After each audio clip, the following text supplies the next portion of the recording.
Nagbi-before and after ako sa aking tiyan. Nakita niyo yung tiyan ko. So, ayan. Yan ang kalaki ang tiyan ko. Alam niyo kung ilang inches yun. 35 inches, 35 cm yung tiyan ko ngayon. Yan. Kaya sa mga hindi nakakaalam ng hirap ko, kayo daw ang magdala ng ganito. Diba? So, pinakita ko lang sa inyo kung gaano kahirap ang dinadanas ko ngayon. So, ganyang kalaki. Kita nyo. Ito, kung nakikita nyo, ito ay operasyon sa nung mga nakakursi is yan. So, hindi ko alam kung saan ang hiwa ko ngayon pag ako inoperahan. Alam nyo kung ilan yan? 35 cm. So, diba? Kaya, alam na ninyo kung gaano kahirap ang dinadala ko ngayon. So, ayan, ang ano ko ngayon yan. Ganun kalaki. Yan. Diba? So, ang pangit ng aking awa. So, abangan ninyo sa aking transform bago ako pag naoperahan na ako. Ayan. Kaya nagbi-before and after ako ngayon.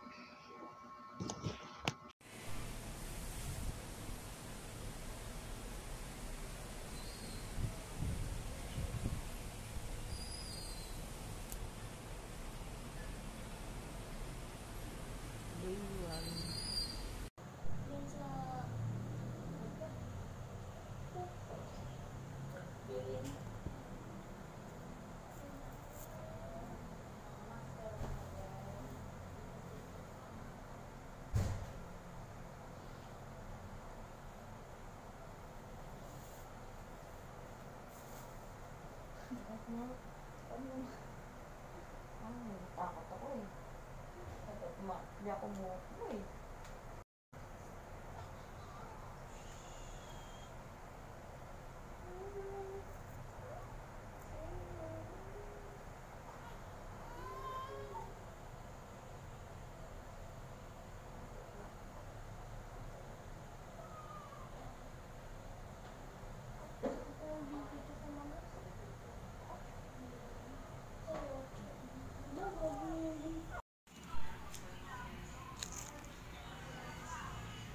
Hindi ko nahatak yung ano ko.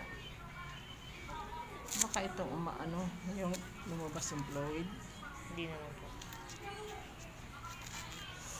Ito.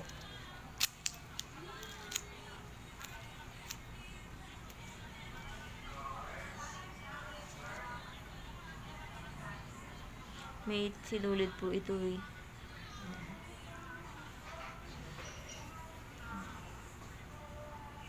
Pero kasi hindi naman to eh, higpit naman to eh. Hindi naman siya nahatak eh. Hindi po.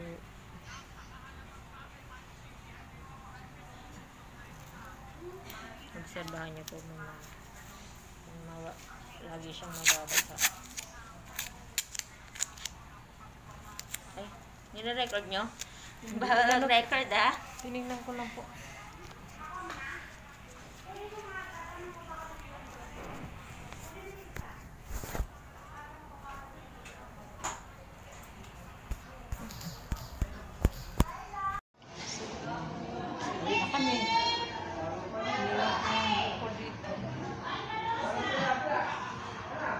Balik na naman sa dati. Flat na kami. Kaya lang may granada pa akong dala. Ayaw eh. Pinipilit nila. Tapos pinapalita sa amin.